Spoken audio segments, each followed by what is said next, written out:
Hallo und herzlich willkommen auf NFOS Tech TV, dem digitalen Format der NFOS Tech. Wir sind beim Messer Waffenhandel und ich bin hier mit dem Thomas. Thomas, grüße dich. Hallo Martin. Schön, dass du dir die Zeit nimmst, uns hier zu empfangen. Du hast ja wieder einen Mega-Stand hier hingezimmert. Ja, ich freue mich erstmal, dass du auch wieder da bist, wie jedes Jahr. Ja. Ja, der Stand musste wachsen und zwar in der zweiten Nach Ebene, oben. weil, genau, wir mussten in die zweite Ebene vergrößern, weil auf dem Boden haben wir hier keinen Platz mehr bekommen. Und ich hoffe, das ändert sich jetzt für die nächste Ausstellung, weil wir einfach Platzbedarf haben, weil wir wachsen und wir wachsen mit unseren Partnern und dann haben wir halt den größeren Platzbedarf. Ja, ich wollte es gerade sagen, gefühlt sind ja noch mehr Marken da, aber du hast eben im Vorgespräch auch schon gesagt, ihr habt euch mehr auf ein paar wenigere fokussiert. Ja, genau. Ich sag mal, wir haben hier unsere Hauptpartner hier ausgestellt Ja. oder mitgebracht und wollten das hier ein bisschen aufgeräumter, ein bisschen sauberer, strukturierter machen. Als Und ob das vorher nicht schon sauber gewesen wäre. ich meine, es war nicht so. Ich war sehr unzufrieden immer Du mit bist meinen Perfektionist Messen. und das ist auch gut so. Ich war sehr unzufrieden mit allen Messen, also die letzten 2 Jahre. Aber dieses Mal bin ich sehr, sehr zufrieden mit dem ganzen Team, was sie hier geleistet haben, welche Kämpfe wir hatten mit der zweiten Ebene, bis wir die Abnahme hatten. Und auch, wie wir uns jetzt präsentieren, das ist jetzt sehr gut. Und ich glaube, von außen weiß man auch genau, was wir machen. Auf jeden Fall, mega schön. Wir haben uns 3 Hersteller rausgepickt. Der eine ist Genesis Arms. Damit Ja. fangen wir auch an direkt. Ja, genau. Ja, genau. Wir haben ja, ich habe ja gesagt, wir konzentrieren uns auf die Sachen, die jetzt zurzeit sehr entscheidend sind. Und mit Genesis Arms haben wir einen Partner, mit dem wir jetzt seit 2 Jahren zusammenarbeiten. Und das Thema, was die Medien, die Welt beschäftigt in unserem Bereich der Sicherheit, sind ja Drohnen. Ja. Und was machen wir gegen Drohnen? Deswegen haben wir nachher noch einen anderen Part mit Drohnendetektion. Hier fangen wir mal an mit der Genesis Arms, mit der Gen 12. Soll ich die mal rüber Wir nennen das ist hier unsere Multi-Purpose-Einsatzflinte oder multifunktionale Flinte. Es ist ein Kurzhub-Rückstoßlader, bei dem der Lauf schwimmend gelagert ist. Wenn das Projektil den Lauf verlässt, geht der ganze Lauf zurück. Es gibt den verschlussenen Impuls, der geht zurück, entlädt, lädt wieder und das halt sehr zuverlässig. Die Flinte Ja. gibt es auch in Vollauto-Funktion. Wir haben den in Amerika geschossen, hoch und runter, tagelang, mehrere tausend Schuss, keine Wie viele Fehlfunktion. Drohnen habt ihr runtergeholt? Das darf ich nicht sagen. Aber sie funktioniert Ja, hundertprozentig. das glaube ich. Die Flinte haben wir hier in 10,6 Zoll und die gibt es auch noch in 13,6 Okay. Zoll. Was wichtig ist, was auch jeder sieht, es ist AR-10 basiert. Die Flinte ist bis auf den Ladehebel Full MB zu haben. Das bedeutet, hier haben wir es noch nicht, aber der Feuerwahlhebel, Ja. den können wir auf beide Seiten bauen. Genau. Nur der Ladehebel bleibt auf einer Seite, weil es ist einfach die Stabilität, Also die wir hier brauchen. AR-Plattformschützen fühlen sich gleich wohl, weil die Bedienelemente nahezu identisch Wir sind. reden ja hier von behördlichen Einsatz, Genau. Behörden, Ja. Polizei, Militär. Und bei der Bundeswehr wissen wir, was eingeführt ist und wird. Und von daher gesehen ist es dann für die Einsatzkräfte wesentlich leichter, sich auf das Wesentliche zu konzentrieren, weil die Waffenhandhabung haben die. Und dann geht es jetzt nur noch, jetzt müssen wir noch Ja. lernen, wie wir mit einer Flinte eine Drohne treffen. Ja. Aber auch hier habe ich in den letzten Monaten viele Trainings und viele Trainings waren es vielleicht doch auch Trainings und Tests mitgemacht mit Behörden.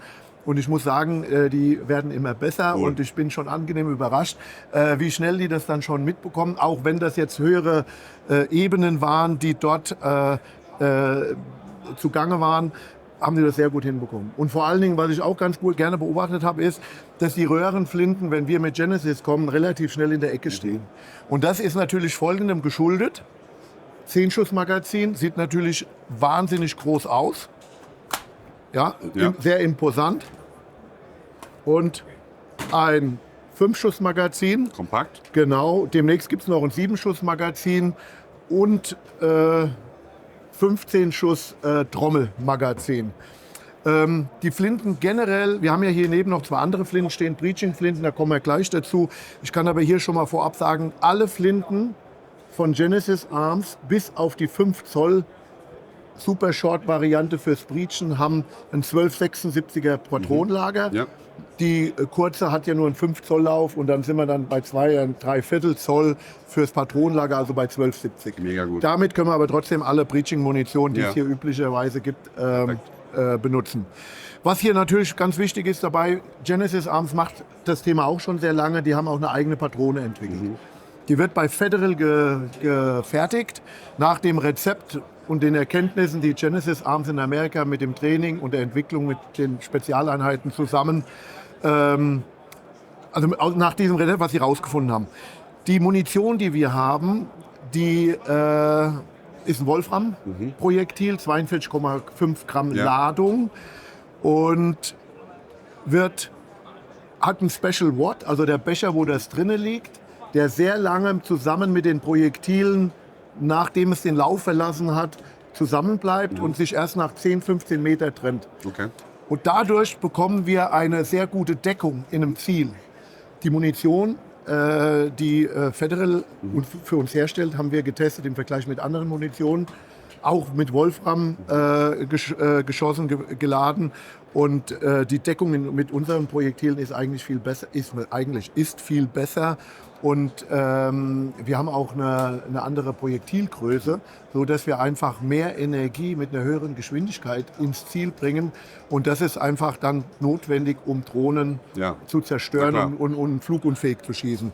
Die Distanzen, mit denen wir das jetzt hier erprobt haben, wir haben echte Drohnen auf 70 Meter runtergeschossen. Wir können auch auf weitere Distanzen arbeiten. Da muss man vielleicht auch mal mit mehr Schuss arbeiten, aber sagen wir mal, wenn man das so getestet hat, 70 Meter ist eigentlich eine zuverlässige Das ist dann aber Entfernung. wahrscheinlich eher so gedacht dann für Angriffsdrohnen, ne? Also die irgendeinen Payload abwerfen wollen. Nee, also nee, nee. Bei Beobachtungsdrohnen Jede sind Drohne- höher, oder? Hätte ich jetzt gesagt, als 70 Meter. Ja gut, das kommt immer drauf an. Ja. Genau. Ich sag mal so, dann musst du dir überlegen, was machst du dann. Ja. Aber ich sag mal so, die generell mit Schrotflinten eine Drohne Egal zu welcher Typ, das bekämpfen, ist klar. egal welcher Typ, funktioniert bis zu einer maximalen Entfernung im Moment von 100 Meter Ja. mit ein bisschen Optimismus und wenn man sie gut trifft. Ansonsten ist das natürlich eine Sache für den Nahbereich. Ja.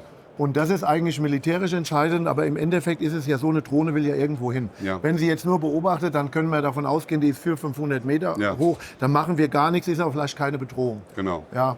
Aber wie gesagt, zu dem generellen Thema gehört ja auch eine Drohnendetektion, dass ich Ja. weiß, wo ist sie, was kommt. Ja. So, also das mal kurz hierzu. Was wichtig ist, wir arbeiten bei diesen Flinten, wir brauchen keinen Choke. Ja. Wir haben aber für Kunden, die mit einer anderen Munition arbeiten, Laufverlängerungen, die den Lauf von 10,6 auf 15,6 oder den 13,6 auf 18,6 verlängern mit wechselbaren Choke-Einsätzen. Sehr gut. Was wir auch noch gemacht haben, wir haben einen Schalldämpfer entwickelt für die Schrotflinte, speziell für die Gen 12. Der passt auf alle Varianten drauf, weil die Schnittstelle ist bei allen Waffen gleich. Und der reduziert den Druck um über 60%. Ja. Ja, ist generell interessant und angenehmer für die Ja, wollte ich Operator. grad sagen. Es macht eine optische Signaturreduzierung und natürlich auch die Akustik. Ja. Dazu kann ich dann später noch mal mehr sagen, wenn wir dann zum Breachen kommen. Ansonsten, wie gesagt, wir brauchen keinen Choke und die Lauflänge mit 10,6 oder 13,6 ist vollkommen ausreichend in Verbindung mit unserer Munition. Wir haben hier ein sehr, sehr kurzes Waffensystem im Vergleich zu den Röhrenflinten, weil wir einfach diese Lauflänge nicht benötigen. Und von daher gesehen ist das viel besser zu kontrollieren. Ja. Die generelle Rückstoßverarbeitung von einem Halbautomaten ist auch wesentlich angenehmer. Und jetzt redet man mal nicht von angenehmer, es ist einfach so, dass ich besser im Ziel bin. Ja. Ja? Und merken tut man es beim Training, wenn man 500 Schuss hier mitmacht oder 500 Schuss mit einer Röhrenflinte, Ja, klar. ist ein Riesenunterschied. Genau, das dazu. Okay, dann versorge ich die und dann kannst du mal die Breacher-Flinten holen. Bei den Breaching-Flinten haben wir zwei Versionen. Wir haben die 7 Zoll Variante und die 5 Zoll Variante. Das FBI in Amerika benutzt die Flinte ohne den Schaft generell, weil die verdeckt tragen, die brauchen das nicht. Ich habe für uns hier mal vorab entschieden und die Behörden gehen da auch mit, dass es gar nicht schlecht ist, wenn man noch einen Schaft hat. Ja. Vor allen Dingen, wenn man mit Thermobarmunition in die Distanz arbeitet und man hat einen Red Dot drauf oder mit dem klar. Laser, kann man die Waffe ins Ziel, in Anschlag bringen und kann damit arbeiten. Wir haben die Waffe hier in Deutschland mehrfach getestet mit verschiedenen Einheiten. Immer sehr, sehr positiv. Es geht einfach schneller. Ja. Vielleicht macht es auch mehr Spaß. Wahrscheinlich. Aber vor allen Dingen geht es schneller im Vergleich zu dem, was ich sonst Ja. habe. Und natürlich haben wir eine ultra kurze Bauweise. Wenn wir schauen, wie lang das Ding jetzt ist, muss ich sagen, im Vergleich zu dem, was ich sonst habe, Ja. brauchen die brauchen ja dann das Rohrmagazin, um die Munition unterzubringen. Und dann haben die 3 Schuss. Ja. Und wir haben hier, wenn wir wollen, das 5-Schuss-Magazin oder dann später ein 7-Schuss-Magazin. Und wenn es ganz kritisch ist oder eine große Tür, dann können wir auch mit einem 10-Schuss-Magazin Ja. machen. Generell ist es halt einfach eine beladene Waffe, Ja. was halt wesentlich einfacher ist wie mit Definitiv. dem ja. Röhrenmagazin. Vorhin haben wir schon mal drüber gesprochen, über die Barrel Extension mit Choke. Ja. Und fürs Militär ist natürlich ein Choke immer hinderlich, weil ein Choke kann kaputt gehen, Ja. dann funktioniert die Waffe nicht mehr. Wir haben also dann jetzt diese Barrel Extension schon mit dem integrierten Choke. Da kann also nichts mehr wegfliegen und so weiter. Sehr gut. Ja, genau. Auch verschiedene Ausführungen. Dann haben wir verschiedene Aufsätze fürs Breachen. Ja, hier haben wir ja schon welche gesehen. Ja. Und was hier natürlich noch hinzukommt, ist, wenn man diese Waffe hat, Ja. wir haben ja über die Multifunktionssachen gesprochen. Du machst den Schalldämpfer runter, du kannst aber auch mit dem Schalldämpfer, der vorne schon ja auch so einen Kronenaufsatz hat, du kannst auch mit der Waffe, mit der anderen Munition direkt einen anderen Job erledigen, wie den der Drohne. Ja? Und im Moment ist ja bei der Bundeswehr eine Schrotflinte noch ein Werkzeug. Vielleicht ändert sich in der nächsten Zeit irgendwas Ja. und dann hat man natürlich ein System, mit dem man auch noch viele andere Einsätze bewältigen kann. Wir haben jetzt noch gar nichts über das Gewicht gesagt. Ich gehe mal davon aus, dass die leichter sind als eine Röhrenschrotflinte. Oder haben wir da... Es kommt ja immer auf die Röhrenschrotflinte an, aber ich glaube, wir sind hier ein bisschen mehr wie 3 Kilo, Ja. 3,3, Okay. 3,4. Also ähnlich wie ein AR-System. Genau, Standard. richtig, genau. Top. Genau, ansonsten der Tube, der Ja, Griff, alles. passt alles da dazu. Ja. Was wir hier auch schon gemacht haben, wir haben schon den Feuerwahlhebel umgebaut auf den europäischen oder auf den speziellen deutschen Standard. Ja, Das gut. heißt, du kannst die Waffe in jedem Ladezustand sichern. Und jetzt ist es gesichert. Jetzt ist es gespannt. Ja. Und ich kann schon wieder sichern. Ja. Das haben wir also schon umgebaut. Sehr Damit gut. sind wir auf die Bedürfnisse und die Wünsche unserer Kunden eingegangen. Top. Ja, ich denke mal, hast du vielleicht noch Fragen dazu? Nee, du hast es ja alles hervorragend erklärt. Irgendwas habe ich bestimmt vergessen. Ich glaube nicht, dass du irgendwas vergessen hast. Hervorragend. Okay. Super, Alles dann klar. gehen wir rüber und schauen uns mal an, auf was wir denn da eigentlich schießen. Alles klar. Bis gleich. Bis gleich. Thomas, wir müssen über Drohnen reden. Sehr Ernsthaft. gut. Sehr gut. Ich freue mich, dass du auch diese Bedrohungslage schon so präzise erkannt hast. Deswegen stehen wir bei Third Ja. Eye, weil eine Bedrohung durch Drohnen möchte man so früh wie möglich erkennen. Und wir haben hier mit Third Eye ein passives System, was über einen optischen und einen thermalen Sensor in der Lage ist, Drohnen auf bis zu 4,5 Kilometer zu detektieren und uns zu melden und das Ganze auch noch mit dem Bild. Und zwar mit dem optischen Bild und mit dem thermalen Bild. Und Darf ich kurz einen Einwand Ganz oder kurz darfst du mal eine Frage stellen. Eine Frage stellen? Und zwar ist ja auch in den letzten Jahren oft bei unseren Videos, wenn es um Drohnendetektion ging, gefragt worden, was ist denn mit den Fiberglasdrohnen? Die kann man ja nicht mehr aufspüren, weil die ja am Kabel hängen. Ne? Das wäre ja damit dann auch erledigt quasi, weil ich es ja optisch detektiere und nicht über irgendwelche Du Frequenzbereiche. nimmst mir alles vorweg. Genau, das ist genau, aber du hast vollkommen recht. In den letzten Jahren hat man immer versucht, Drohnen zu detektieren über Radiofrequenzscannen. Das ist relativ einfach. Es ist mit einer Antenne, mit einer hohen Reichweite. Aber was erkennt man? Man erkennt überwiegend Drohnen, die kommerziellen Drohnen, die irgendwo gelistet sind, in der Datenbank aufgeführt sind. Ja. Man ist auch heute schon so weit, dass man die Drohnen zum Teil, diese Drohnen, die bekannt sind, übernehmen kann und irgendwo landen können. Win-win. Aber wir sind uns auch einig, wenn wir heute von einer Bedrohung sprechen und nicht von einem Kind oder einem Jugendlicher oder irgendeiner, der neugierig irgendwo was gucken will oder den Nachbar beobachten will, dann gehen wir davon aus, dass wir was Terroristisches haben. Bei terroristischen Bedrohungen haben wir Staaten im Hintergrund mit Technik.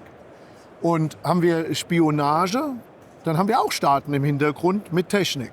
Die Staaten, um die es hier geht, die kennen wir.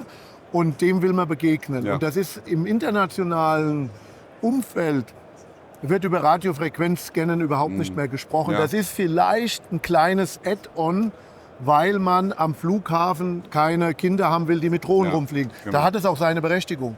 Aber wenn wir von ernsthaften Bedrohungen ausgehen, da gehen wir davon aus, wir haben Drohnen, die optisch ihren Flug, ihre Fluglinie erkennen. Ja.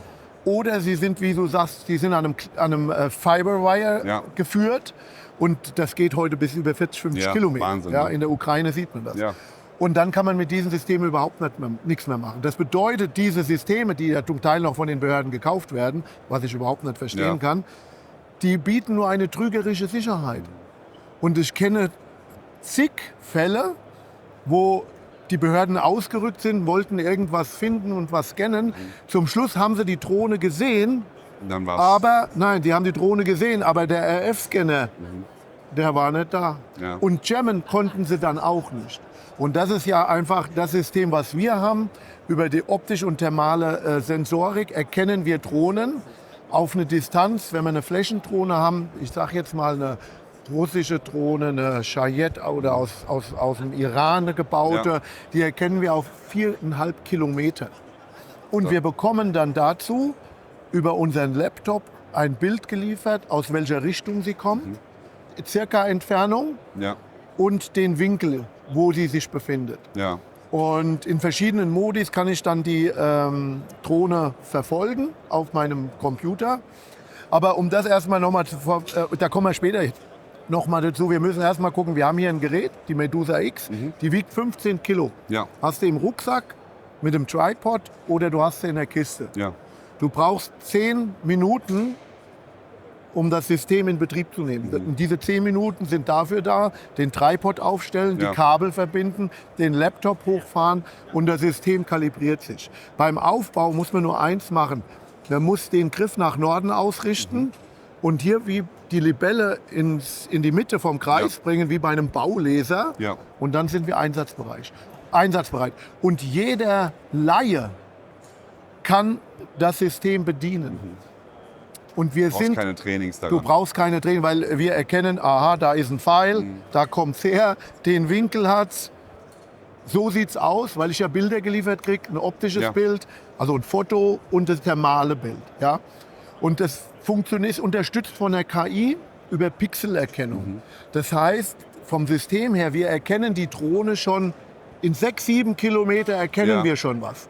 Aber erst wenn die Pixel mit der KI, von der KI so eingeschätzt sind, das wird eine Drohne und das ist kein Vogel, bekomme ich die Meldung. Ja. Ich kriege sogar die Auswertung, die Prozente dazu. Also die Fehlinformationen, die geliefert werden, sind bei null quasi. Null haben wir nicht, aber wir haben 98, 99-prozentige Detektionssicherheit bei dem System. Ja. Und es ist auch sehr zuverlässig. Es funktioniert auch nachts durch den gekühlten thermalen Sensor. Und wir haben jetzt gerade noch mal den Umlauf, weil das System dreht sich. Ja? Und wir brauchen für einen Level, den wir scannen, wir haben insgesamt 6 Level, von minus bis über 30 Grad, brauchen wir 5 Sekunden im Umlauf. Und das bedeutet, wenn ich 360 Grad scanne, in dem Winkel, alles, was sich da befindet, erkenne ich, thermal und optisch, kriege ein Bild geliefert. Perfekt. Das System kann getarnt werden. Wir haben jetzt gerade in Israel gibt es ja so Schmuggler, die schmuggeln da Waffen und so weiter über die Grenze.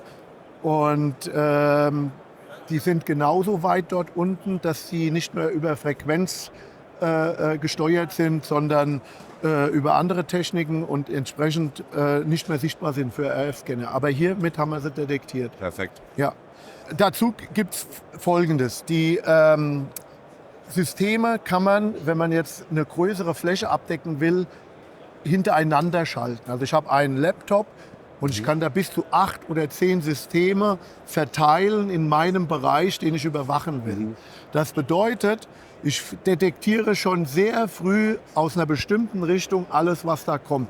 Und im Endeffekt, wir reden da von einem optischen Radar, überwache ich dann diese Radien und im Endeffekt übernehmen dann die einzelnen Systeme das Objekt, bis es dann irgendwann für mich sichtbar wird. Okay. Ja, also auch da kann man große Flächen mit abdecken und man kann halt eine hohe, man kriegt halt viel Zeit, bis irgendwas zu mir kommt. Und dadurch, dass ich ein Bild geliefert bekomme, habe ich natürlich auch gleich eine Einschätzung. Ist da ein Payload dran, der mir gefährlich werden kann oder nicht? Ja. Entsprechend habe ich ein Protokoll, nach dem ich verfahre. Genau. Ja.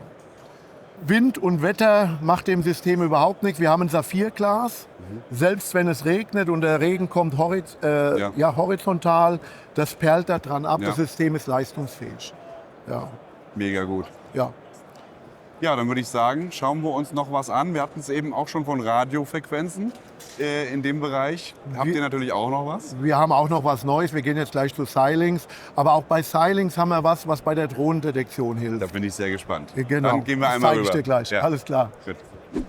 Thomas, du hast gerade gesagt, Radiokommunikation, also Funkkommunikation, aber auch irgendwas mit Drohnen wieder mal hier bei Xilinx. Da Genau. bin ich jetzt mal sehr gespannt, wie das zusammenkommt. Genau. Wir haben ja, glaube ich, schon mal hier bei Xilinx gestanden. Grundsätzlich geht es hier um PTT und alles, was so Funk und damit verbundene Technik angeht.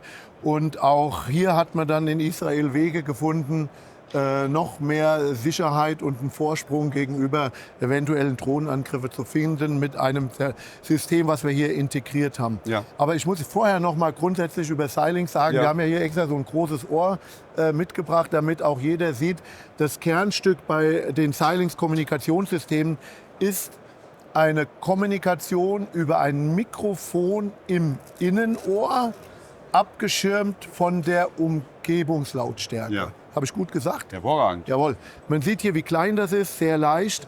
Die Dezibeldämpfung, die wir damit erreichen, das sind 32 Dezibel. Wenn du jetzt einen Kapselgehörschuss nimmst, von einer bestimmten Marke, die mit P anfängt, dann leisten wir mehr. Im militärischen Umfeld, wenn es um Explosionen geht oder so, entsteht auch ein Vakuum dabei, was den Kapselgehörschutz abzieht. Und dann hast du mal gar keinen Gehörschutz mehr und dann hast du ein Knalltrauma. Mit unserem System grundsätzlich nicht. Dadurch, dass es um Neuheiten geht, stehen wir nämlich jetzt hier und auch genau wieder das aktuelle Thema Drohnendetektion. Wir haben ja angefangen bei Genesis. Dann sind wir zur Detektion gekommen, damit fängt alles an. Und hier sind wir auch bei einem Teil, wo wir detektieren können. Und zwar haben wir jetzt ganz neu das Clarus 2 entwickelt aufgrund bestimmter taktischen Anforderungen. Wir haben hier mehrere Dinge neu vereint in einem PTT. Wir fangen jetzt mal an mit der voraufgenommenen Message, Nachricht, ja genau. Ja. Pre-recorded Message. Ja. Okay, wenn man kommuniziert, macht man was? Man macht Lärm, man redet, man könnte wahrgenommen werden und das geht nicht in jeder Situation.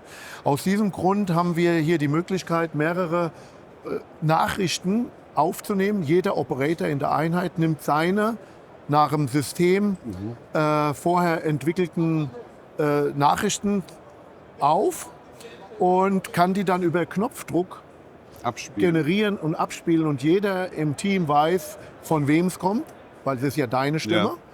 Und du weißt auch, in welcher Position er ist. Das bedeutet, du hast hier 5-mal drückst du drauf, hast du eine Nachricht und dann gehst du runter bis auf einen Klick und dann kommt die andere Nachricht. Entwickelt wurde das, weil ein aktueller Anlass war Geisel im Tunnel in Israel. Und die Spezialeinheit war kurz davor, Zugriff zu machen. Die konnten überhaupt nicht mehr kommunizieren. Und was mussten sie machen? Das war zu gefährlich, die mussten zurück.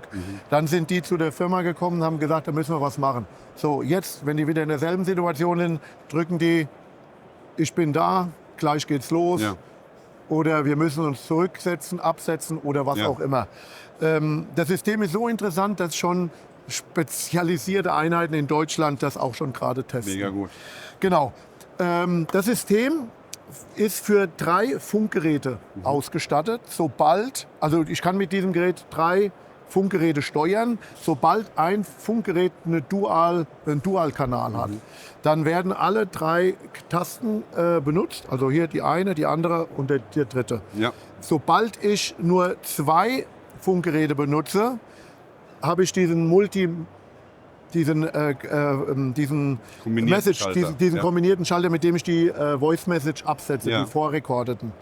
Und das ist erstmal der eine Punkt. Ja. Dass das jetzt hier noch eine Batterie eingebaut hat, dass es und zusätzlich dadurch eine Laufzeitverlängerung gibt, arbeitet aber ansonsten mit dem Funkgerät, mit dem Strom aus dem Funkgerät. Das Zubehör, was es dazu noch gibt, ist, wir haben Wireless PTT. In der Form können wir an eine Picatinny-Schiene dran machen, an die Waffe oder auch überall anders da dran. Wir haben für verdeckte Operationen, wenn man das System vielleicht mit weißen Kabel benutzt, denkt man, wir hätten was vom iPhone im Ohr. Ja. Auch hier so ein Schlüssel, mit dem man dann auch 2 Kanäle der PTT bedienen kann. Hier haben wir einmal das Innenleben, das zeigen wir immer ganz gerne. Ja. Das ist komplett ausgegossen mit Epoxidharz.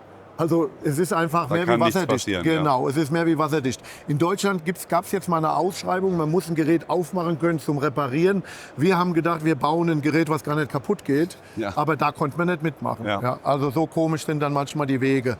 Und jetzt kommen wir zu dem, was du anfänglich gesagt hast. Wir haben herausgefunden, also es gibt ja generell akustische Detektionssysteme. Ja.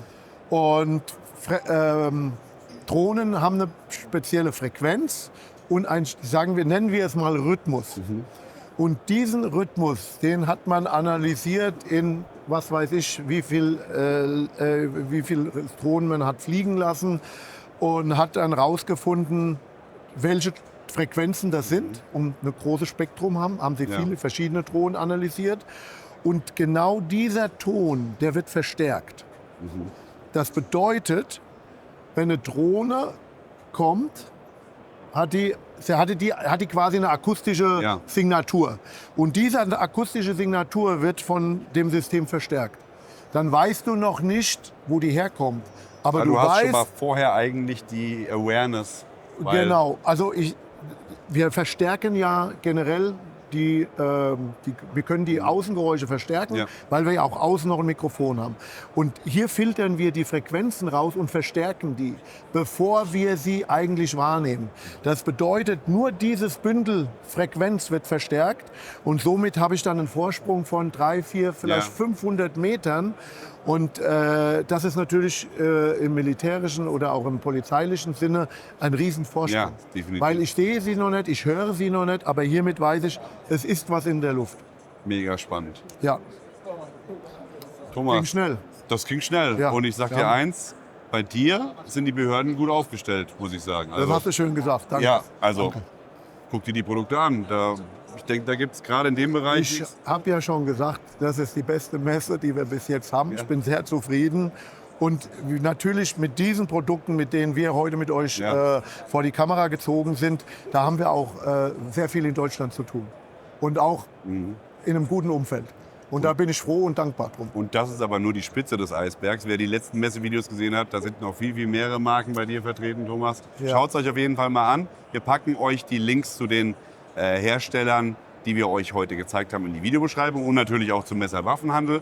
Da könnt ihr den Kontakt aufnehmen und die Behörden, die sind ja schon bekannt. Und wir rüsten euch dann aus. Genau, so machen wir das. Thomas, vielen Dank für deine Zeit. Gerne. Wenn ihr noch weitere Infos haben wollt über die Messe, dann abonniert den Enforce Tech Kanal, klickt die Glocke, damit ihr keine neuen Videos verpasst. Wir sind raus und schauen mal, was es hier auf der Messe noch so zu sehen gibt.